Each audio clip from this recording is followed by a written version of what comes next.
a ledger in a single direction. Yeah, and this one just so the distributed is a single direction. It follows the same path, and then this one, it's sent out in different paths, but they all end up linking back together. It kind of like is kind of how I took it. Yeah, it's just a different distribution path. Well, wouldn't that be like, because you're going to have a distributed system, right? So at some point, you have to have each machine essentially agree.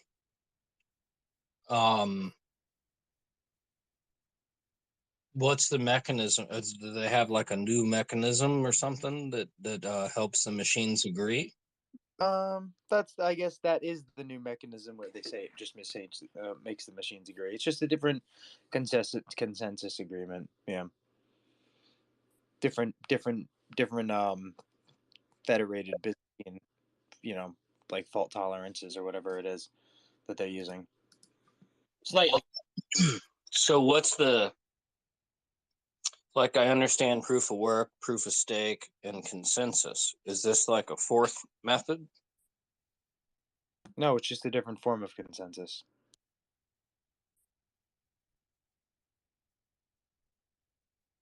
So what is it, like a augmented form of consensus? I guess. Because the machine, they have to come to agreement, or else you don't have a truth, right?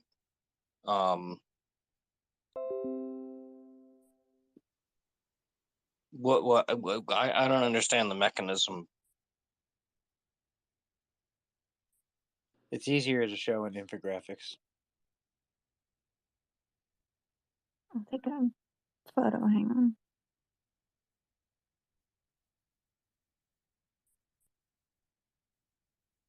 It made me wonder too, though, like how many ways is there to do it, right? Like how many more ways will they come up with? Well, I mean, they're all doing the underlying same thing, but yeah, how many different ways can you do it? It's all in a hoax way to make you feel like it's a little bit more decentralized. At the end of the day, it's the exact same thing. Constellation is a layer 0 consensus. Well, but it's a form of consensus. They call themselves a layer 0 blockchain, whatever they're trying to do, but yeah, that's all perspective, whatever layer you are.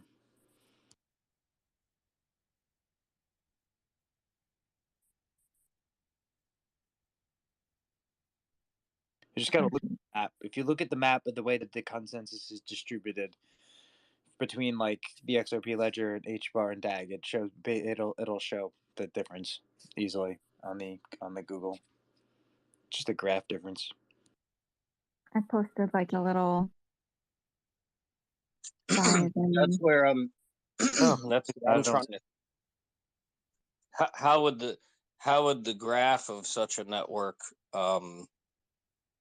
develop or shape?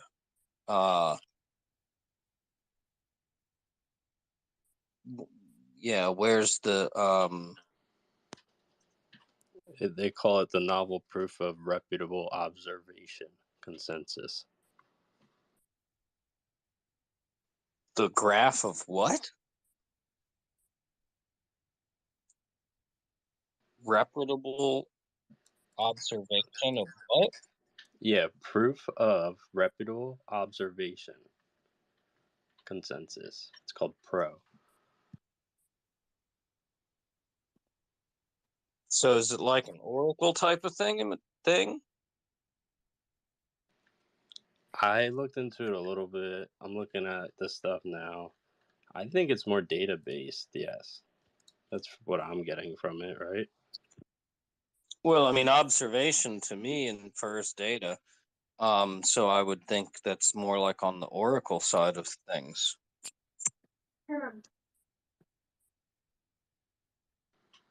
HGTP.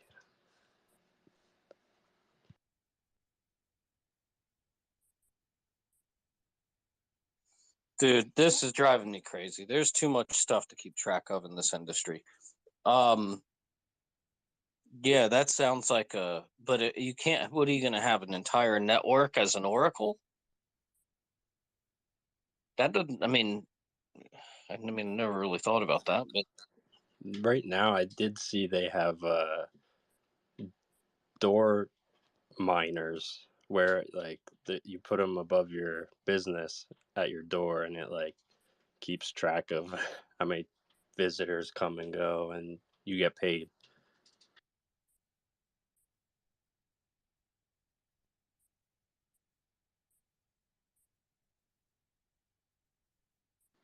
It reminds me of the heater miner for Bitcoin that I think I showed you a while ago.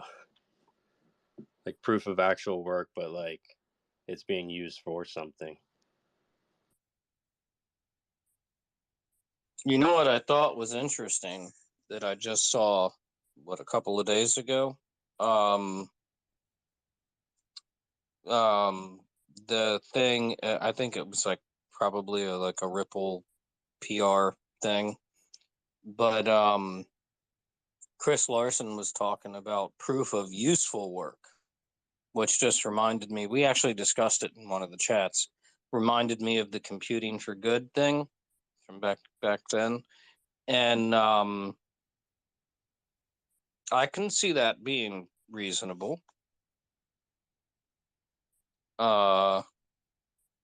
This, I guess, is another sort of version of that. I'm not sure I'm really fully understanding yet. So could this actually come to the XRPL in any way?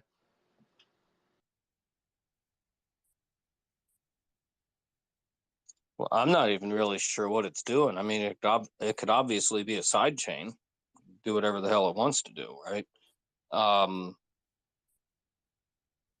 But I'm not sure I'm completely understanding what the advantage of, I'm not even sure I'm understanding what the methods they're using are. Method they are using for what? Connor was speaking about.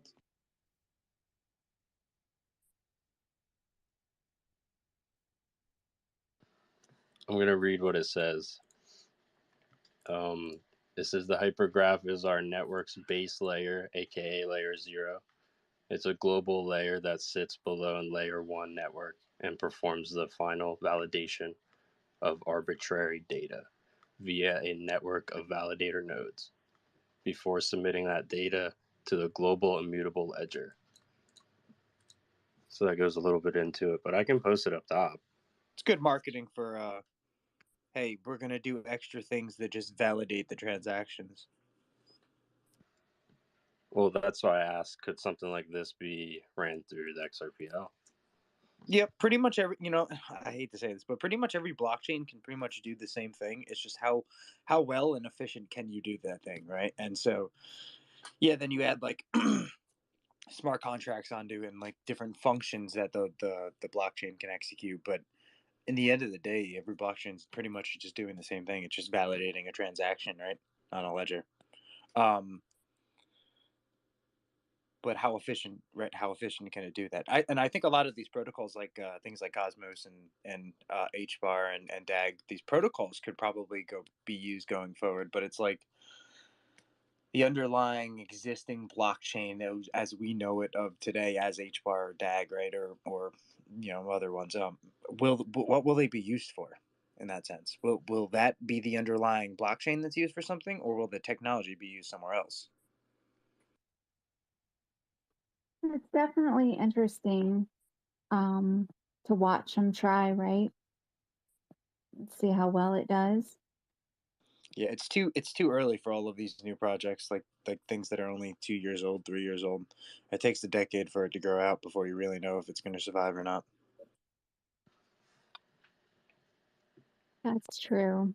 Yeah, nothing's financial advice for sure, but they are partnered with like United States Air Force and multiple big government people, Splunk, etc.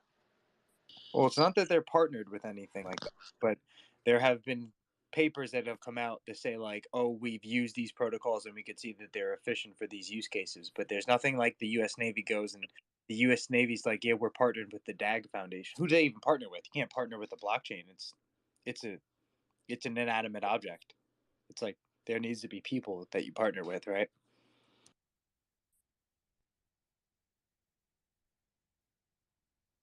If they have a foundation, isn't that the people that they talk to? It's just it's a lot. Good point, Death, and I'll shut up. No, you're good. You're good. Well, Good. so a little bit of understanding on this. I think I've spoken on this before. The reason why the Air Force is utilizing DAG specifically is because the amount of data that you could technically put on the network is like infinite. And so what their goal, at least their stated goal publicly, is to use it for is to help augment JADC2. And JADC2 is a command and control system for many different types of aircraft, you know, even people on the ground, boats. Well, they said the protocol, right? Not the actual underlying DAG as we would call DAG, right? Which are basically You're talking about whatever the node native token. Well, yeah. Well, so DAG would be right the node structure of that consists of whatever that blockchain is, and that we call that DAG, right? But those protocols could be used in other places open because it's all open source technology. Right. You know, Yep. it's like the information flow, right? Like, they said they could put an unlimited amount of information in it, but you could do that with any blockchain. And at the end of the day, that's stored in a data center, right? Storage center somewhere. I mean, so it's like, is it really that much different than what they're already doing? Well, in Constellation is only like, yeah, their token's called DAG, but there are other DAGs out there, which most of you know. I think it stands for like direct acyclic graph or something. But the technology what I was itself is what talking they're about. after. You know what I mean? Yeah, the underlying protocol is correct. Yeah.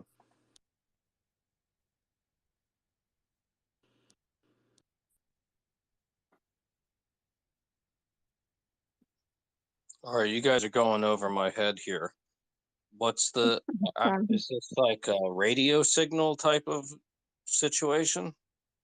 No, well, so typically JADC2 is currently done over computer networks. Okay, it's just linking, you know, people on the battlefield or aircraft or boats to have the command and control back in the rear to be able to free flow information. Just think of a better radio network, or just think of the internet, right? And so JADC2 is everything integrated, and you can have your friendly, you know, your friendlies integrated as well. So partner nations. So like think NATO. It's a way of being able to strategically maneuver assets around the world at all in one time in one general database. Right. So very good. But like, put it this way: like, right, you go on their website, and what's the first thing you see? You scroll down, and it says, "Constellation is a decentralized network that enables anyone to build the future of Web3 with feeless, transaction secure, infinitely scalable, and cross-chain interoperability, engineered for developers, designed for the universe." But that's like, I feel like I read that on every single website of every single blockchain website, or you know, designers that I like. It's just a lot of marketing. Not to say that the protocols aren't good, because the protocols themselves, I think there are some stuff there. But it's like, man, there's just so much freaking of this marketing stuff that everybody's trying to do the same thing.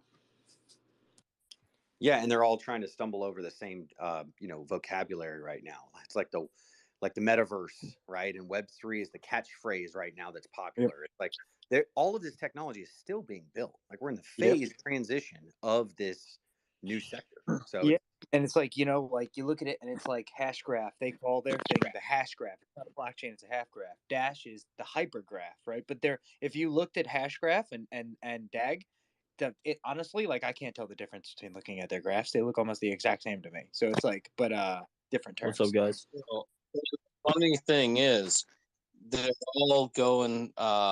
This is just as you know, markets develop, but they're, you know, the Rip, Evan, and Stefan were the first ones to do Interledger Protocol, which was really the introduction of the concept that this is going to be an internet of value and there's going to be multiple networks and multiple ledgers, etc.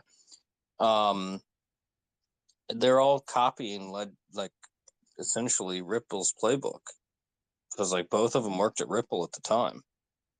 I mean, it's funny to like how this is unfolding.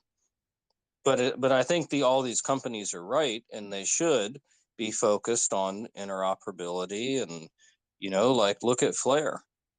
I mean, its whole thing is interoperability.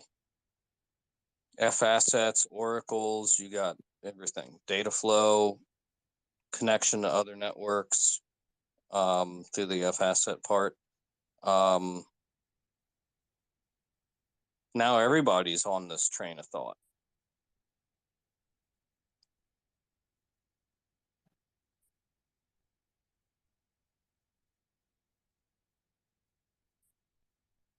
Welcome up, Bach. Oh, I think he left. Oh, that was weird.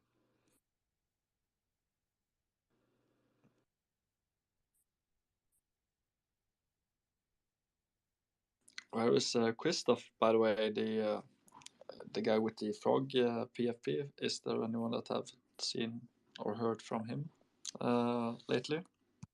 He was on one of my calls just last night. Yeah, I was gonna say I think we were in a space with him yesterday. Well, what's up, Wolf?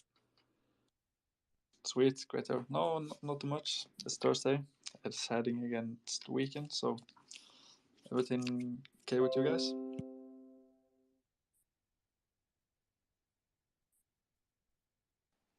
Heck yeah, man.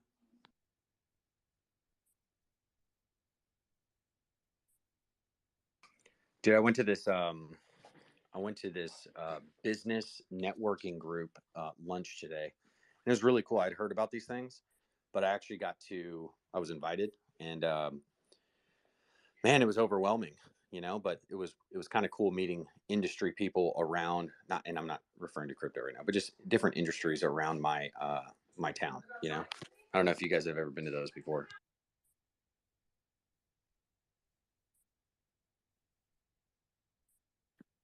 Yeah, I used to be in one of those groups.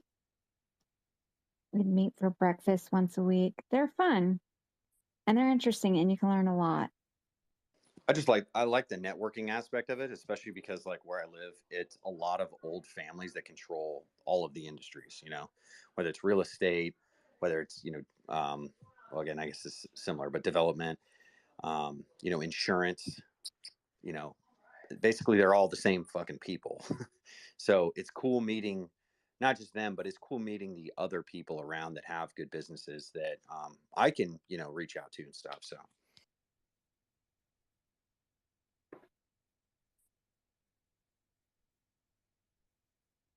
Oh man, that's called the Good Old Boys Club. Definitely. I think in the one group I was in, it was like me and one other girl.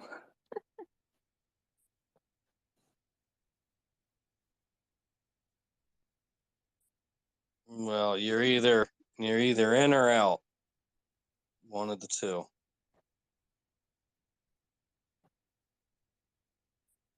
Yeah. Well, as you know, I told you that I was going to look into Series 65 stuff to start after I finish my real estate license. So I just finished my real estate license. So that's the next hurdle. Nah, 65 is not that hard. It's not any harder than the real estate license. I haven't done 65, but I've done the real estate license, and but I did start to do the 65, and I mean, even without studying, I almost could have passed it. It's not that hard, to be honest. I hope. I mean, it's one of those things that I've always wanted to get, and so I don't know, trying to pursue my passion.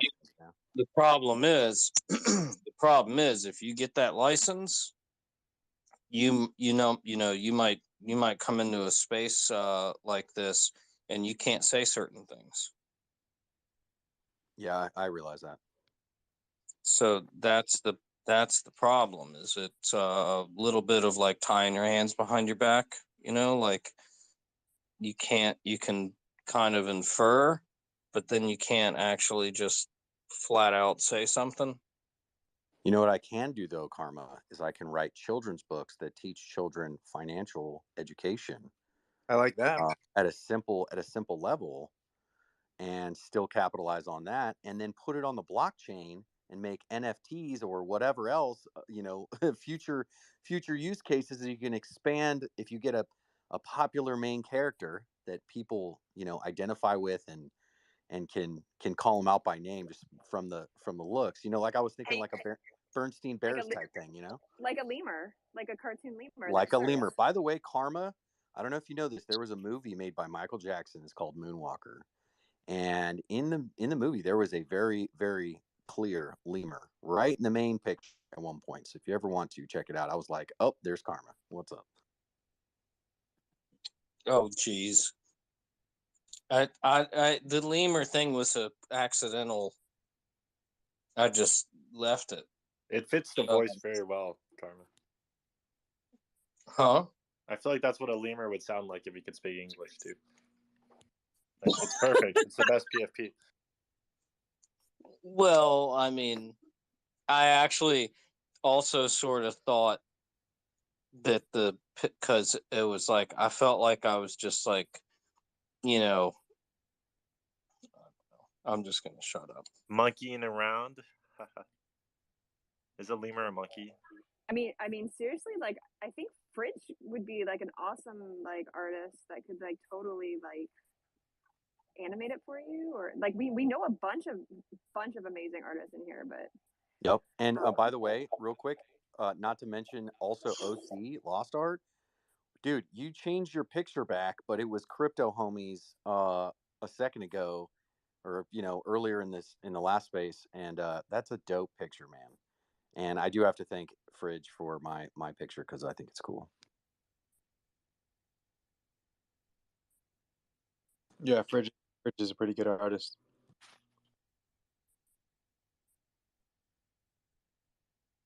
But yeah, Karma, that totally. I was going to do the Kaplan series. Kaplan's pretty good. But they're 65. I don't know if there's like a time limit or whatever, but yeah, if you're saying that it's comparable, then that's cool. Honestly, maybe in the next couple months I can have it, Nah, the 65 is not that hard. It shouldn't even take you a couple months. I did one of the test exams, and it was like I think you need a 70 to pass, and those test exams usually give you a lower rate or lower because they want you to succeed, right? So they give you a lower score than what you would probably have gotten on the real exam. And I got a 65, and I was before I did anything. I didn't read anything. Yeah, that was like a pre-test, basically. Yeah, you can do it's a practice test, and you gotta. But it was the regulation stuff because I've been out of the industry for a while, so I don't know a lot of the rules. I mean, I know the rules have changed. I just don't know them. So I didn't know some of that stuff. And that was where I did the weakest, was on the regulation stuff. But it's not that hard of an exam, man. It's nothing like a Series 7. Like Series 7 is beast of an exam. I mean, that's a whole nother ball game type of level. Yeah, that takes a while to study for. Yeah, probably most of a year, 6-9 months, and then like when I did it, the problem was if you didn't pass the exam, you got fired. I mean, which was reasonable because you're not licensed, you can't do the job, right? Like what the hell can the company use you for if you're not even licensed? Like you gotta get licensed or you're gone. It's just the reality of it.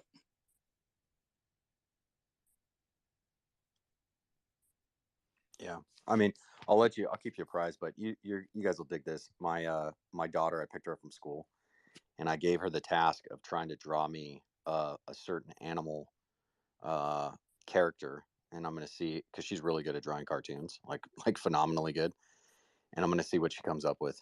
And I don't know. I think it'd be cool, man, if like I wrote the books and she illustrated them, at least for the first couple.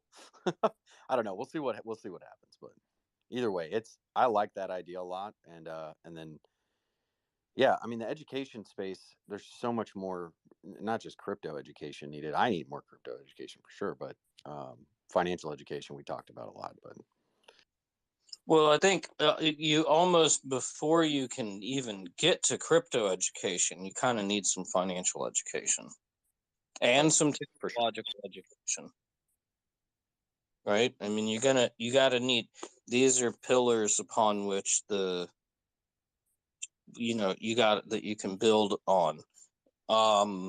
Karma, technically, they're already starting to get a little bit of the finance when they're like interacting with their Roblox. They have to go in and buy their little NFT skins and pay for pizza and like all these different pet store games and stuff like that. So they're starting to get like a little foundation in there, to be honest. I don't understand.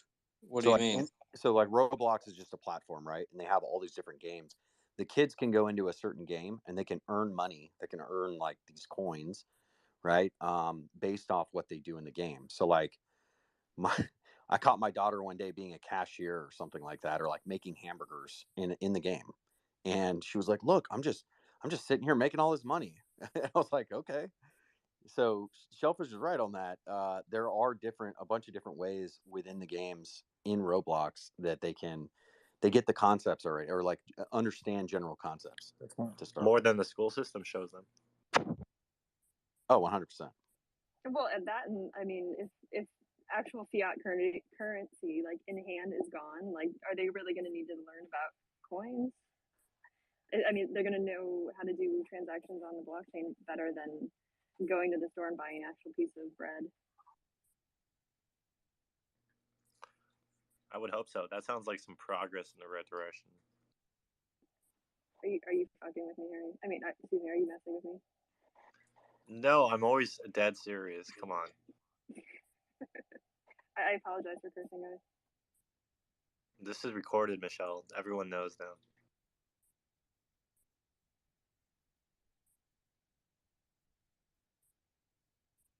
Yeah, so I see flares up here. Did it drop yet? Like, I'm still waiting for this airdrop to hit my account. Any updates? You see, who is Flare? FLARE. Are you Network. talking about the name at the top of the screen? Yeah. Oh yeah. C2. Yeah, the distribution of the token is going to occur between October 24th to November 6th, and anytime in between. The suspense is killing me. See, it's been how long? Like, they said you'd get. Is it going to be the entire amount, or are they still doing like the 30% and then X amount?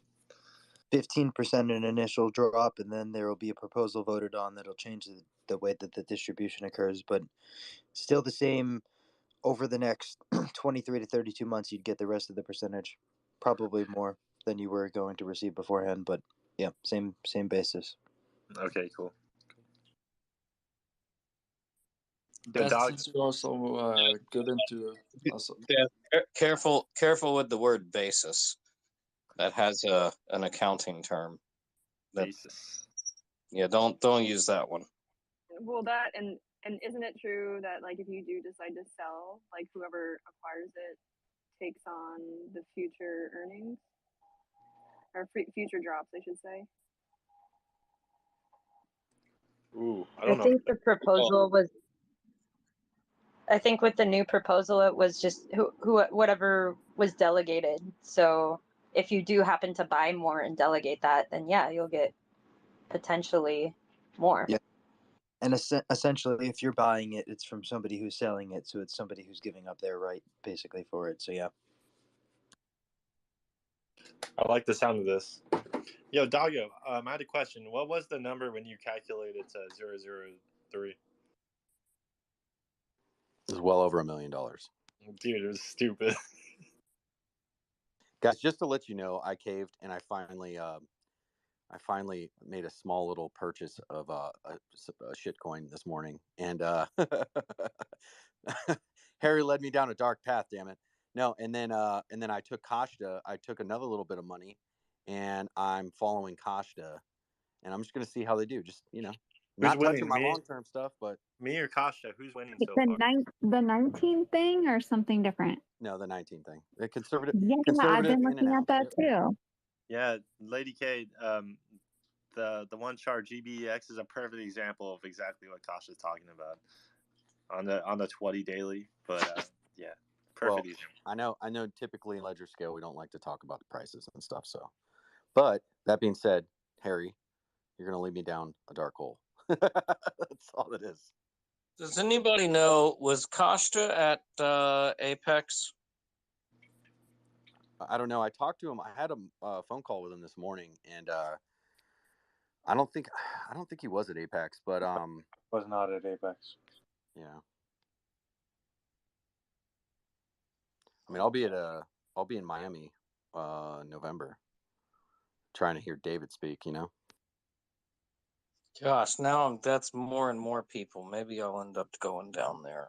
Come on Oh, down, bro. Let's get some beers. Let's go, or hang out, well, eat a I'm burger or something. I still gotta buy all my crap for New Orleans. I'm really excited about that. Ooh, New Orleans is gonna be awesome. Yeah, I might go down to Miami, Doggo. I'm like pretty Do close. it. You too, Let's have a Karma. ledger scale meetup. Death can come down. I know Death likes his privacy and stuff, but you're gonna have to show your face sometime. Or you could just wear like a Halloween costume, and you just have a name tag that says Death Ranger. When the time comes, I'll dox myself. I'm not scared of it. Don't worry.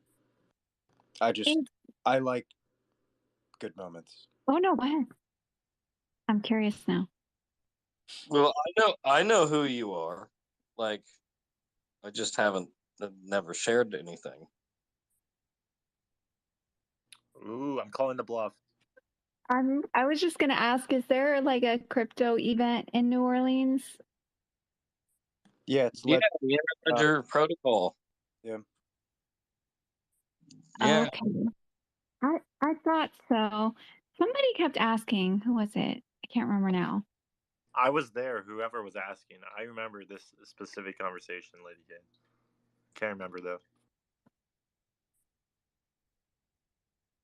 Yeah, do you think David is Satoshi Nakamoto? One of many. I don't think it really matters. I don't think it matters. I don't think but I can tell you, he's probably one of the smartest people I've spoken to. Oh yeah, I bet you he knows if he's not Satoshi. I don't. It doesn't really matter either, but it's kind of the foundation of everything. So if you think about it that way, it's kind of David was behind it all. I would assume he would know if he wasn't Satoshi, but yeah. David knows. He just doesn't want to say anything. I caught that too, Dad. That was pretty funny. I missed it. I missed that. It was the way you worded it. Yeah.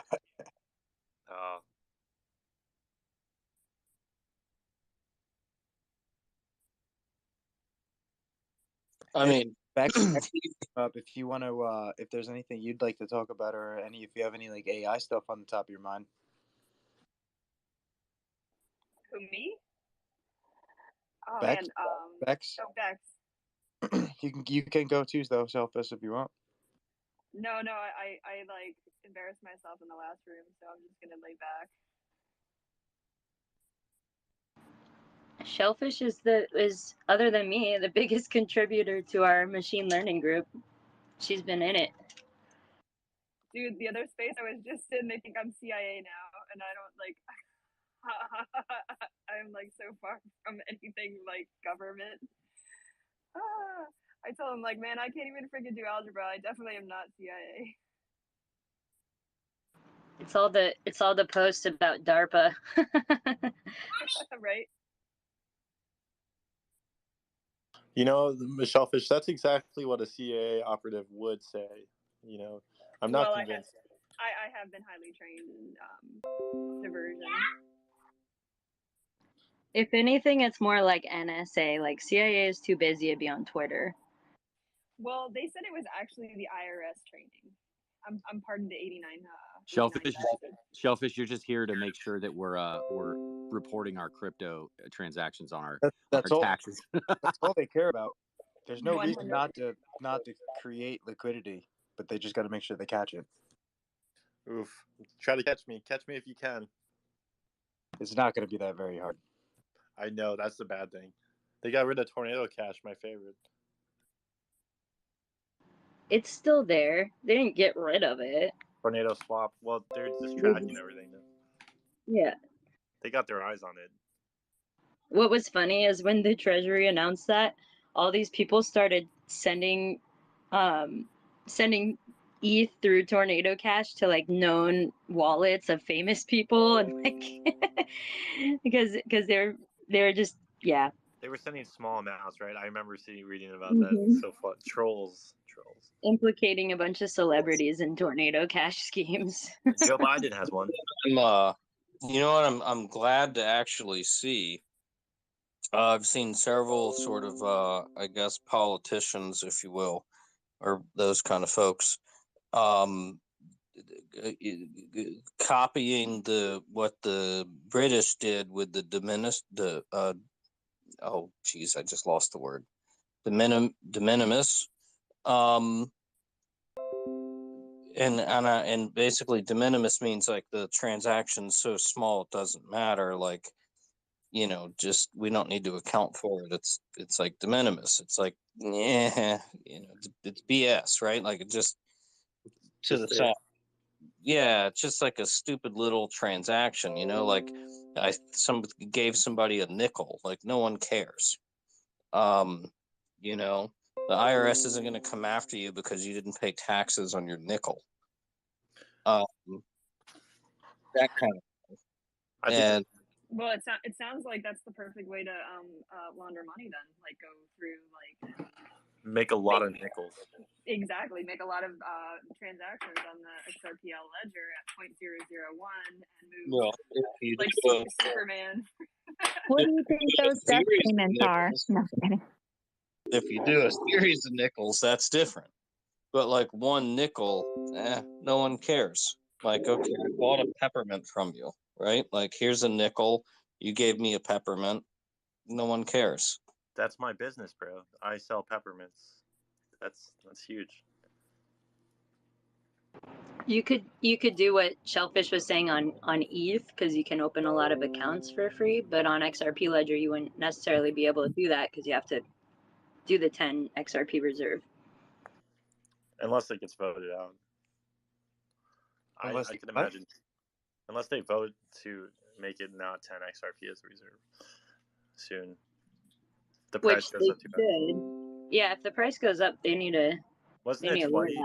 I believe it was 20 before, and then it was 10. Yeah, the idea though is to always have whatever it is high enough that it creates some friction, and so that right, there needs to be economic friction so that you don't have the network spammed, essentially. Absolutely. Just kind of off topic, but you said about the UK, they're following the policies. So I know, Kristen, you had said the tweet with the lady resigning. Do you know she resigned at the exact day where she gets an allowance of like X amount of money every year of her life? The fuck?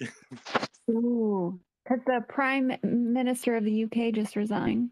Yeah, so she has like a 45-day or whatever, how long she was there. That's like the minimum to receive that amount of allowance. You know, that's crazy. I think she's getting about 145K a year, something like that. Not even that much, especially over there. Yeah. Still though, the allowance for the rest of your life just because you did a job for 45 days, that's a huge win. I don't think that's even in history that there's been a prime minister that only lasted 6 weeks. Could you imagine the amount of incentives an employer would offer you if they had to do the same? Huge. I believe the first person commissioned to write the dictionary in Europe somewhere, he had a sense of humor and he put the definition of pension as what hirelings get for committing treason.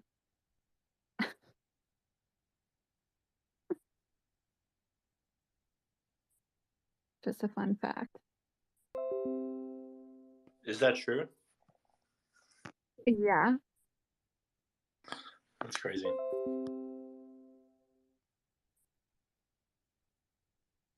I'll be back.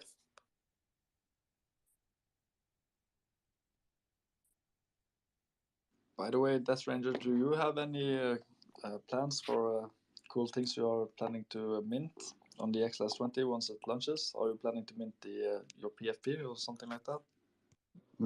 No, I'm not making any NFTs that I'm trying to sell to anybody. Definitely not. 100% not in my quota. But there are a few projects that I like and I'm excited to mint. I'll finally have NFTs of theirs, like the X Rooms and the X Pepes, and just a few other ones. But I'm really not into the NFT thing. Honestly, the art thing. NFTs I'm into. The whole art aspect just doesn't rub me the same way it does for everyone else.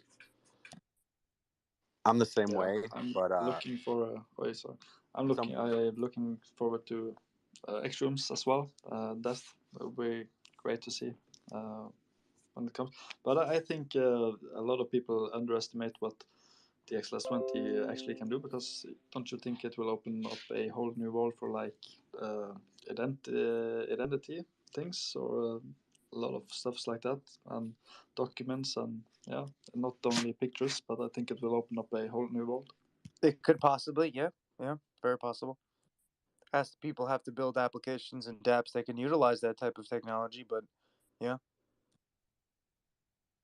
Are any of you gonna mint Expector NFTs? Yeah, maybe one. Oh no, Chris. I don't know. As long as you need more than one. Just one's the limit, guys. You'll need more than one for sure. How many total are there? That's a good question too. I think, what was it? Is it 888? Yeah. 8888. So your guys' bet is only for like what? Then 16% of that or less. I think it was 1,000 in 24 hours, right, Chris? Yeah. You'll have a hard time. If he hit it, he'll just hit it, I think. Yeah, I think so, because you know what, man? 444 XRP is still $200 something almost. I mean, that's a lot of money for the mints. So yeah, I think you have a good chance. I mean, I kind of gave the challenge afterwards to get 1,000 likes on one of my posts. And you would think with all the bots and multiple accounts that follow Expector, they would have hit that 1,000 no problem. But we're sitting 3 days later, only sitting at 600 likes. Oh.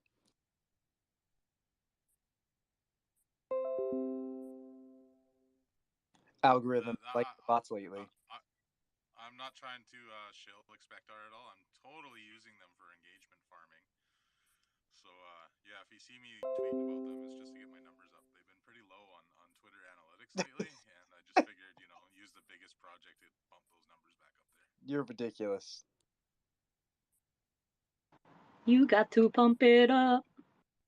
But that's when do you think we have to have like hooks and things like that before you can start to use like .x domains to sign in, like use it to like your universal username, things like that? Oh yeah, .x domains. No, I think you could probably do that with just NFTs, but somebody would have to build the dApp for it, and probably run a full history node and a cluster of nodes, and yeah, it would be a lot. It would be a lot for somebody to be able to make that ability for people to be able to do. But yeah, it would be super cool, and you kind of can do things close to it already with like can't think of it off the top of my head. I know one of them is Paystring, but I know there's another one I think Chris likes. But yeah, having Paystring is awesome, but you can also do it with ETH domains as well. You can attach your XRP I can send like, I think Gadget's got like gadget dot. Oh, I've got big CJAT dot wallet. Yep. You can use that on XRPL. But I think PayString is very underutilized. Why do I know remember his name. what is PayString? Why do I know PayString? PayString was what Ripple had to change the name to from SPSP? damn, how did I forget the other name of what it used to be? Yeah, it's technically owned by RippleX, right, or maintained by RippleX. I have a bunch of them with BitHomp. BitHomp is somebody that utilizes it. Yeah, I got So a few I've got, too. like, yeah, and I think it's awesome. You can set up a node for it and offer them out for free even. Like there's no price behind it. But how do we get these just what Wolf said though, the .x domain? That's what I want. The actual .x. Well, Wojake is working on that. He wants to get .xrp and use Evernote to make it work. Yeah, I started working on that too. I actually put together, I got Becky.xrp and I started working on it. But then you have to, in order for it to show up as a top level domain, see, I wanted it to be more like, okay, you can put a website on there and you can put more information. But if you want it to show up as a top level domain, you have to apply for that with like the oversight committees. So you can't just put it won't show up in just your average browser if you just put it in there, but you could use it as a wallet address. Yeah, if you want to look at the struggle of doing that, I was reading about the .gay domain, and they went through like a 3-year battle of trying to get that registered.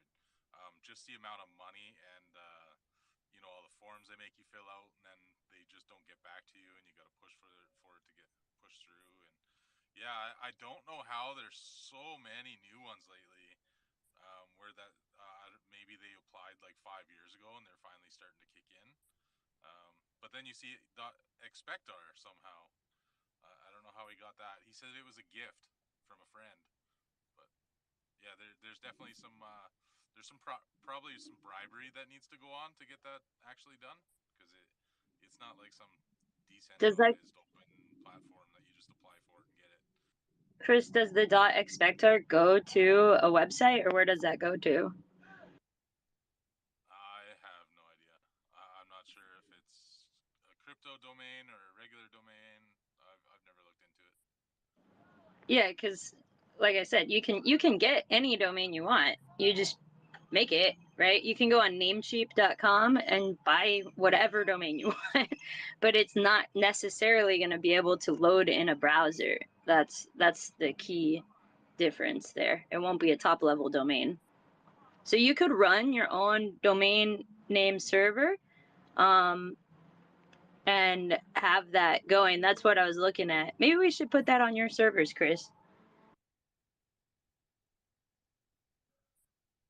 But how does that end up being in like the DNS of Google and people's ISPs and stuff? It doesn't until you go through all that application, but it would still service the ones that are on it, right? Like if you wanted it to be like a .eth, like an ENS domain. That's what they did. They don't have like their long-term plan is to get it to be a top-level domain service, but it's not currently. Neither are like actually. Let me think about this before I say it. But unstoppable domains, I'm not sure if all of those are top-level domains either. No, they're not, and it's unfortunate. I kind of got duped into buying one on Pork Bun. I didn't understand what the icon meant, and I bought a .api domain, but it's a crypto domain, and it's not a lifelong one either. You got to renew it every year. So I was a little upset that my XRP and XRPL.api are not real domains. They have .ai. Those are top-level domains now.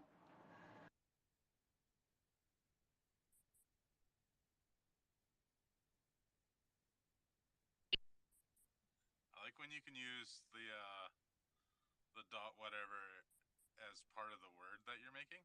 Like one I got arty fart, which is just .art.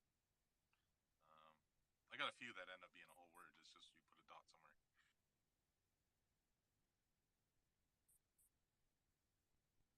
Whenmint.day. Yeah, there you go. I think I've heard of that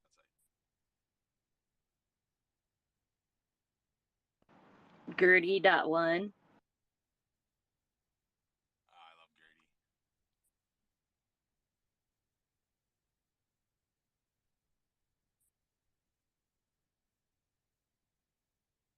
But yeah, that's just something to consider when people are doing their projects and stuff, is if they're buying a quote unquote crypto wallet, as to what type of information they're going to be able to put on it.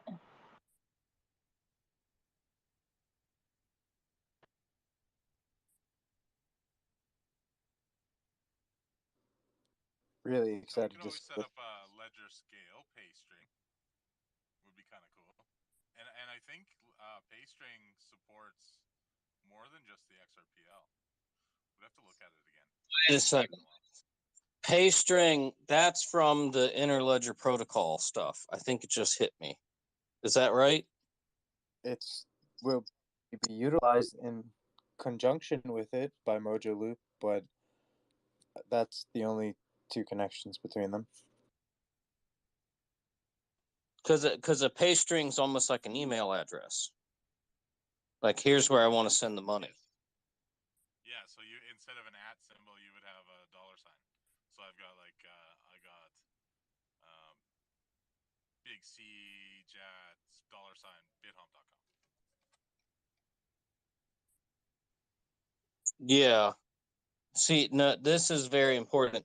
But the problem that is yet to be solved, I think goes and it comes down to the identification and like the KYC AML, like what's the other one? The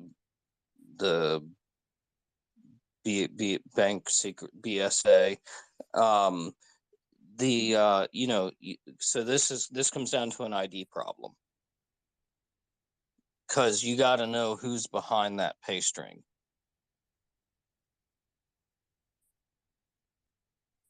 Do you though? I mean, the way BitHomp does it is you send a transaction with a memo note, I think, or they have some now. I'm not sure. I can't remember. I think it's just a memo, and then you just prove that that's your wallet.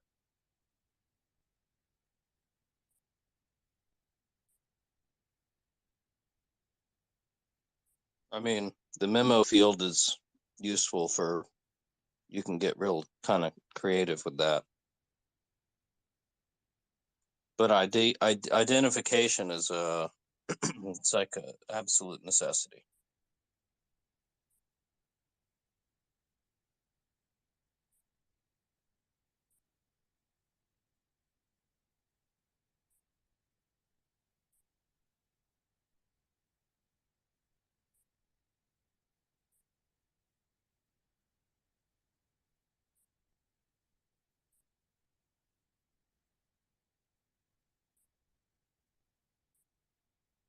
Sorry, I wasn't trying to kill the chat.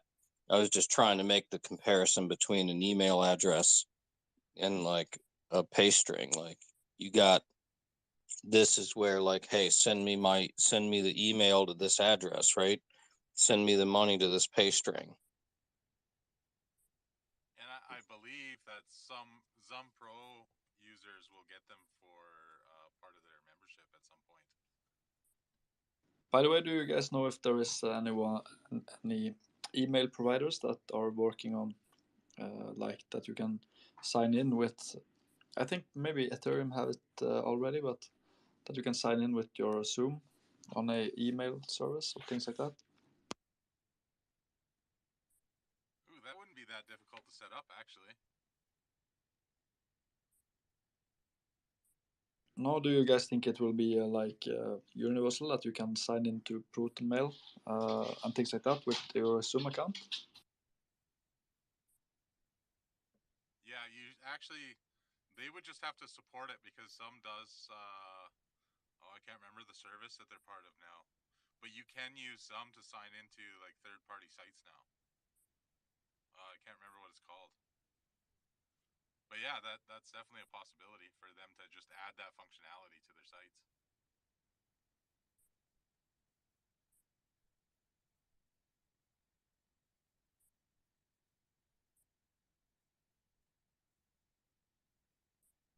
That's because odd. because that it's opening. Why would some want to participate in some sort of like OAuth type of scheme? That doesn't make sense.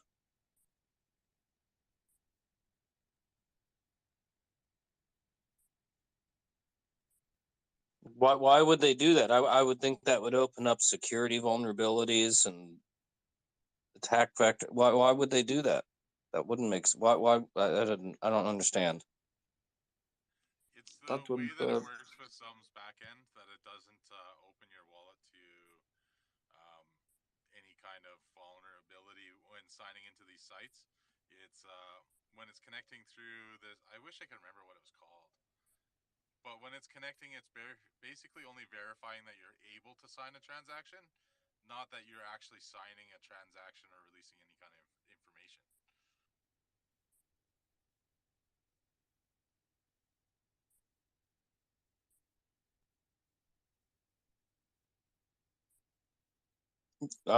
I'm sorry. Can you say that again? Like I mean, okay, first off, you have to log into the app, right? So at that point, you're logged in.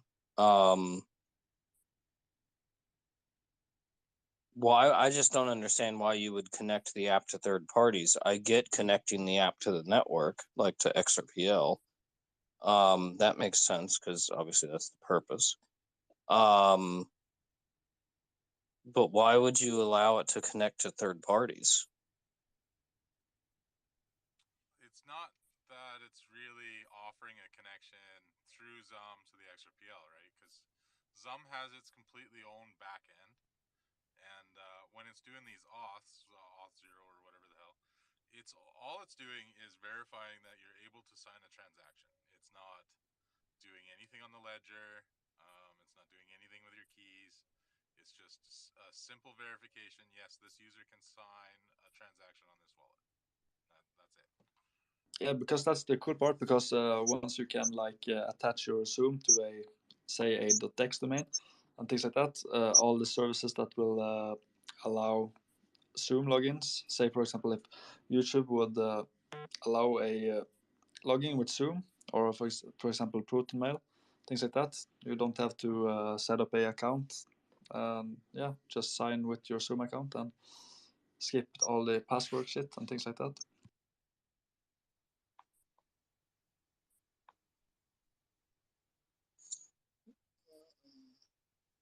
Okay, let me think about that.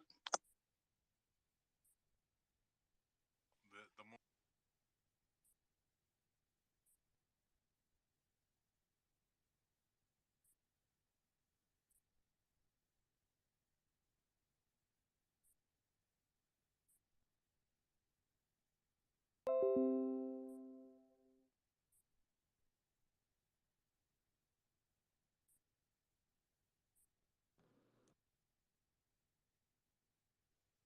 Did this thing just I think go you back?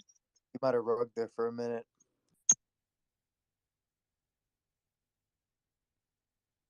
Yeah, we probably got another 20 minutes before we'll close up the space though for today, guys. So if anybody has anything they'd like to come up and talk about, any questions that anything that's been spoken about, I think it looks like Beck's dropped off. And but Shellfish, if there's anything you want to bring up or speak about, and the block biz, welcome up. If you would like to open up conversation, go ahead. Hey, what's going on? Appreciate you bringing me up here. Thank you. So I agree completely with what you guys are saying. I don't remember who specifically talked about cache addresses. It may have been Brad Garlinghouse. He gave that example with PayString, but he looked at PayPal and other payment providers that currently exist as email addresses, and you would have your name $, PayPal, or whatever you use as your cash address that you can tie your crypto wallets, your bank account, and your digital identity to. And I know for a fact that Global ID allows you to connect your XRP address to their digital identity that they have for you. So I don't know if they end up being the main person that, when I say person, the main company that starts rolling that side of things out. What are your thoughts on that? Well, you gotta first off realize Global ID is started and funded by Greg Kidd, who's one of the first couple employees with Ripple.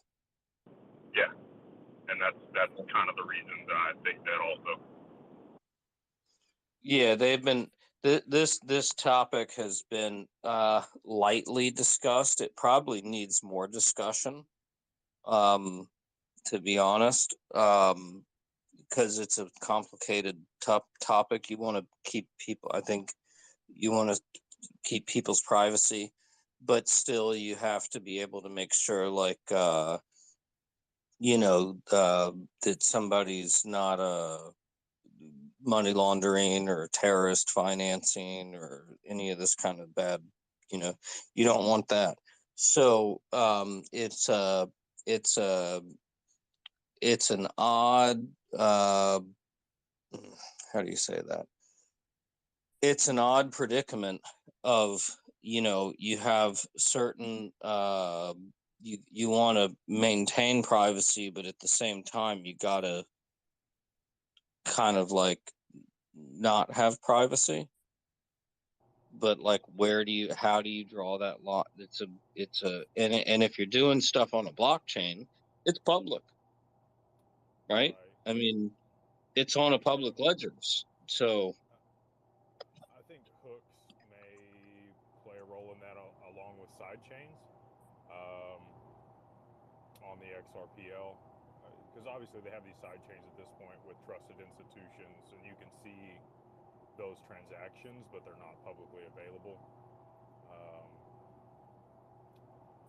And I've also been thinking about this in like medical context. So you're going to have medical data on chain, and there might be certain situations where it's attached to your identity, and you may have a smart contract protocol that allows somebody to access that information depending on specific circumstance, right? Like you're face down in a ditch on the side of the road, incapacitated, but you're allergic to sulfa drugs.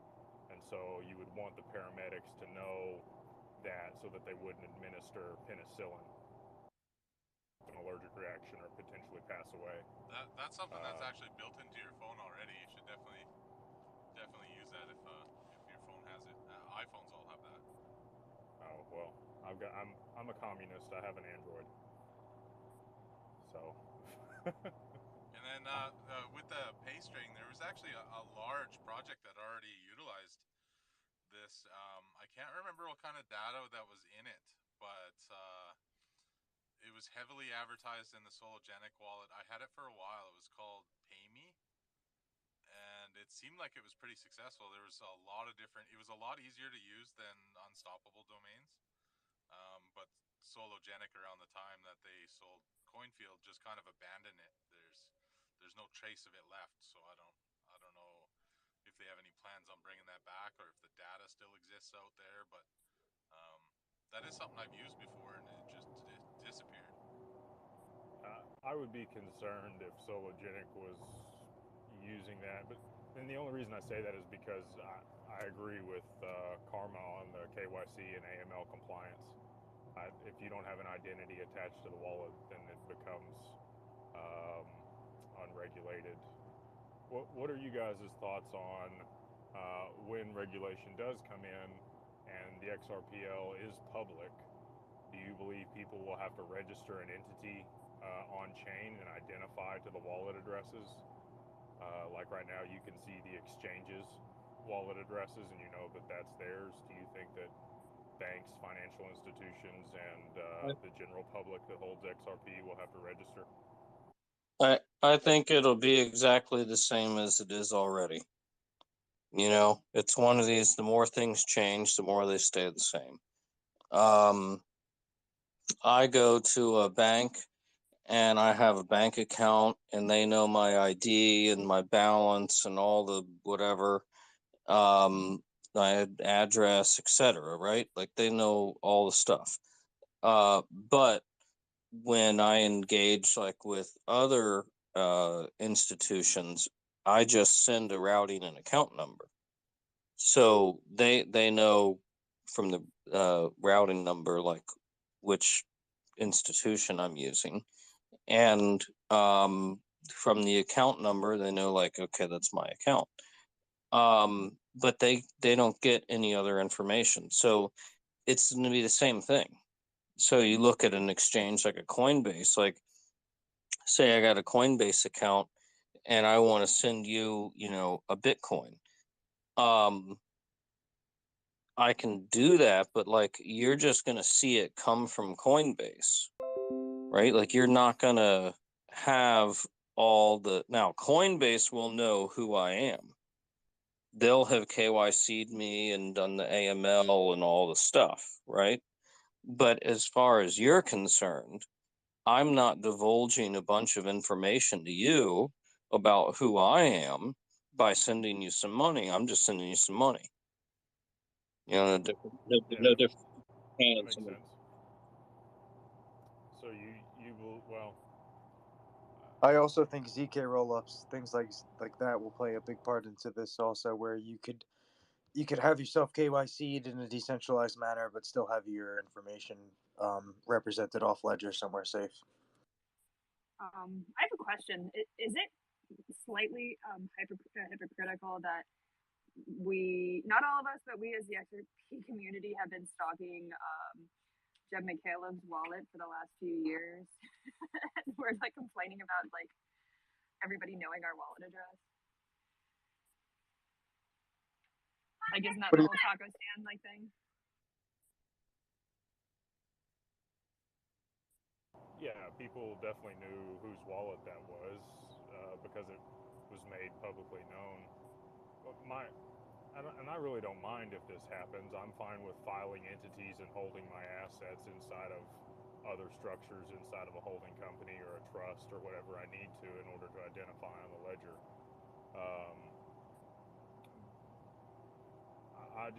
I'm trying to figure out, it's obviously decentralized, and in the situation that was given before, the bank has your information. If there were any, suspicious activity or problems, they could subpoena that information from the bank, but the ledger isn't going to have that information. It's just a wallet address until it's linked to an ID through another service. So are you saying that the KYC and the AML aspect for the ledger will have to come from a third party that, I mean, they're going to know your wallet address, so you're going to have to identify and tag it to whatever entity. So it may not be publicly available. In two situations, when I did the divorce thing, I had to give all my addresses to the lawyers for that. And then back when FinCEN sued Ripple, they requested, okay, I didn't have to comply, or I didn't have to, but what the fuck, what do I care? And so I gave them my addresses. So like FinCEN has my addresses. Like FinCEN's the intelligence department of the Treasury Department. Why the hell did you do that, Karma? Why did you give the addresses to the lawyers? You didn't have to do that. Well, no, I did because my ex, she knew, like, I wasn't like I hid anything. Like she knew what I was doing. Yeah. So, and but yeah, I mean, in both cases, like, and it's a public ledger, man. Like, it's a public ledger. You can't hide anything. Yeah, I get a lot of people that think they're going to be able to they come on my spaces and talk about how they're going to, move their money to this and be in this other country and try to get it into obscure bank accounts and do stuff. And I'm like, that's the whole point of this, is so that doesn't happen or doesn't exist anymore. Like, you're going to have to pay taxes, and people know that you have this. Like, it's on a public ledger. So That's it. The runaways, and that's why they'll set some sort of international tax agreement so that people won't feel incentivized to try and run away anymore, because it's not going to make a difference. We don't even have regulations yet. Once we have regulations, fine, then I could provide my addresses and things like that to the governments. But right now, I think that if they want their share of the taxes and things like that, they can come up with some real rules before that. I think that's my personal opinion, at least. So I pay for myself when I work with business owners through tax mitigation. So my opinion is probably biased on that, but there's plenty of tax laws, especially here in the U.S., that allow you to mitigate any taxable implications you might have for capital gains if you just comply with the rules that are in place. Definitely, a good accountant will always save you more money than they charge you. So it's definitely good to go to an expert. But a lot of people want to declare victory before they make enough that they can pay that tax obligation. If you pump your bag to 2 million and your tax obligation is over 1 million because of whatever rules, well, you haven't won yet. Keep pumping, keep working at it, because once you actually do get to a point where you can retire or do whatever it is, the thing that you want to do and claim victory, you should also have enough to pay your taxes. It's just that simple. You're setting a plan too early, because if you got to try and lie and cheat and hide and all that, you're just stealing money, right? It's just theft. It's not the way you should be planning it. You should plan for a bigger number and take less, right? If your goal is 5 million, then make 10. Again, there's lots of ways that you can keep all that money, and it's only a taxable event when you exchange into another currency or sell. So if you just hold it in XRP, I talk about this all the time. My preferred way of leveraging XRP will be to take loans against it. So if you take loans against collateral that you own, it's not income because you owe it back. So DeFi is a fantastic way to do that. I think PolySign, when they go live and integrate with the banks, that you'll be able to collateralize your XRP with them and either earn interest on it or take credit lines against it. And so that would be the option that I'll be pursuing. Me and you on the same wavelength right there.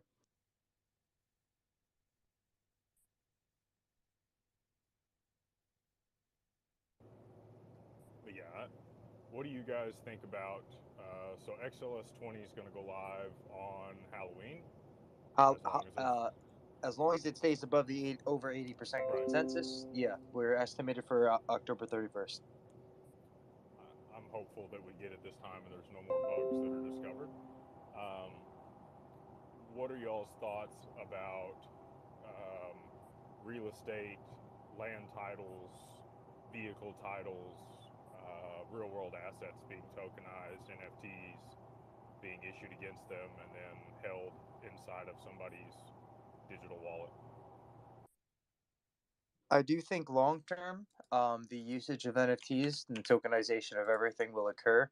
But when it comes to real estate, land ownership, titles, title insurance, things like that, I think there's still a lot of questions that aren't answered, even close to being answered yet. And so probably some time for that to be really done right. I think AI is going to play a huge role in that.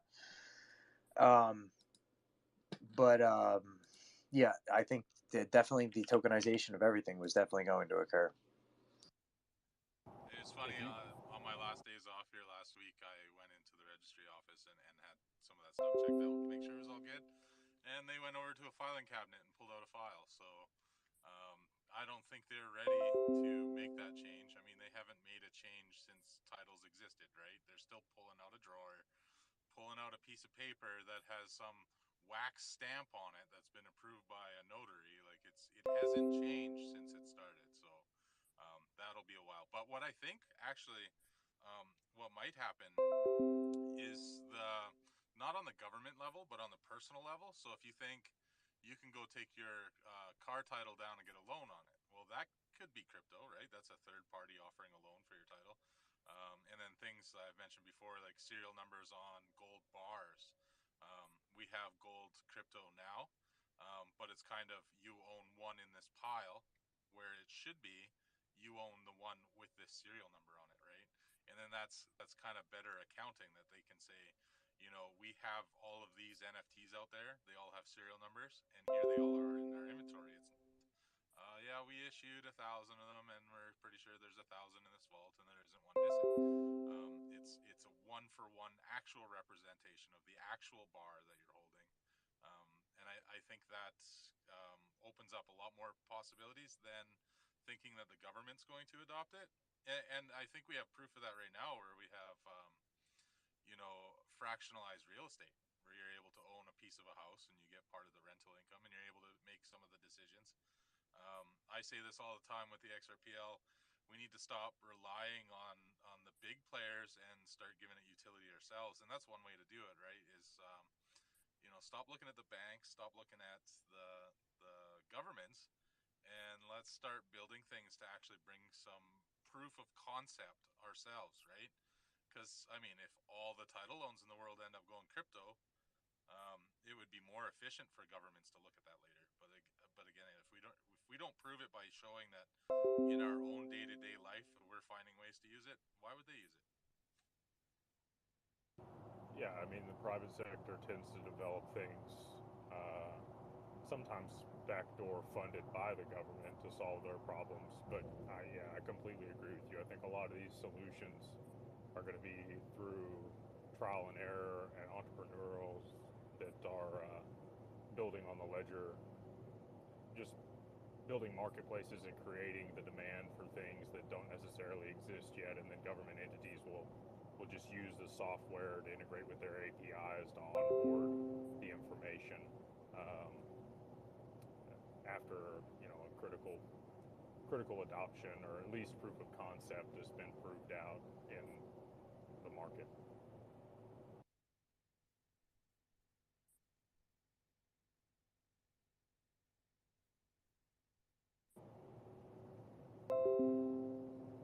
Becky's not on here anymore. Is anybody working on anything like that? I know of a couple different people that are working on projects that are tokenizing real-world items on the XRPL. Is there anyone in particular that comes to your mind? Sorry, Chris, go ahead. I have one project where I want to tokenize VMs, but I haven't started much on it yet. What is a VMS?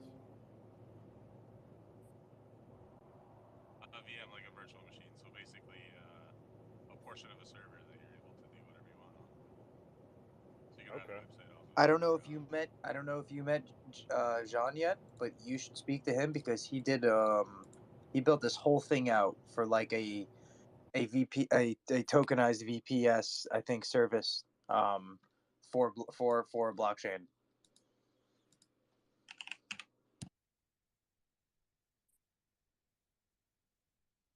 Oh, that's cool. I'll have to ask him about that for sure. Yeah, I'll message you. I think you have his name, right? Jean Lupin. Yeah. He's so smart.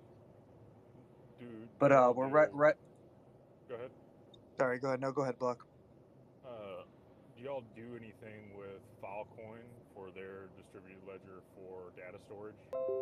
Oh man, we love Matt, who's now working in Filecoin, working on the Filecoin virtual machine. But yeah, we had we had the space not that long ago with Mint NFT where he went over all of the different stuff that they're doing with IPFS and Filecoin. It was it's so interesting to me, at least. Is it recorded anywhere?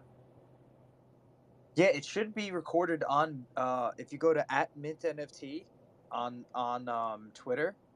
It should be still on her Twitter because it wasn't 30 days ago yet. I know Twitter records the shows for 30 days.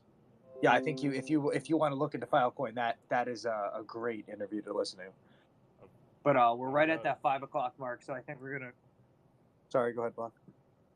I'll let you go, brother. I was just going to say I'm working with a business owner that's going to put a half a petabyte on the network, and so hopefully I didn't get to go to the deal that Protocol Labs has in Vegas each quarter for their onboarding process, but I plan on going to that the first quarter of 2023. That's awesome. If you're into storage and blockchain, Chia is another interesting. It's a little weird, but it's an interesting one to look at. It's a proof of storage blockchain. Okay, I'll definitely check that out. Is it short term, long term? Like, what's the differentiation between Filecoin and that? I mean, business wise, I would definitely go Filecoin, but if you got some spare hard drives and want to mess around, Chia is just interesting. Maybe just a toy. I don't know. It's always hard to tell if something's going to be successful or is even viable. Or yeah, back to the Greg Kidd thing. If he touches something, it gives it a lot of validity to me, and so that's kind of the reason I directed that particular business owner toward Filecoin and not another network like Arweave, or I guess Chia does it as well. Yeah, interesting thing about Greg Kidd, he's one of the only people that have a options contract with Ripple for about $1 billion XRP. Yeah, and I don't know if he's exercised that or not, but it's for 0.003 each, so it's $1 billion XRP for $3 million. Yeah, there's no way to know. Yeah, there would really be no way to know for us unless he came out publicly and said it. But I hate to say it, but I got to end the space right now. We're right at that 5 o'clock mark, man. This was a really great conversation. I really do thank you, the Block, for coming up. That was a good finishing couple of things that we talked about there at the end. But thank you to all the speakers and participants in today's conversation, especially all of the people who come and listen every day. You know, we wouldn't be doing these spaces if it wasn't for people finding this information valuable that's spoken about in here every day. Nothing you've heard today is financial advice, and the panelists' views do not necessarily represent those of ledgerscale. We host these spaces Monday, Tuesday, Thursday, and Friday, starting at 3:30 Eastern Standard Time, and on Wednesday we host a 5 to 6 focus topic space. Donations, if you guys would like, we have a link up at the top. It helps us further the educational information that we're able to create and push out, as well as hopefully fund some infrastructure that we would really like to run in the near future to support all of these different blockchains that we believe are going to be part of the Internet of Value of the future. But hope to see everybody here tomorrow, 3:30 Eastern Standard Time, and thank you guys all for coming. Carmen, if you'd like to close it out. No, I just say I appreciate everybody joining. It's important, and I hope folks take value away from these conversations. And I appreciate some of the folks that are actually in here that are doing some of the hardware stuff. This is, I think, really cool. So yeah, just thank you. Yeah, thanks so much also, guys, for holding the spaces every day. It's really appreciated, guys. So see you guys tomorrow, and yeah, have a great day. You guys too, and I'll be on. I'm sure if you guys are on spaces later, I'll see some of you guys around. But until a little later.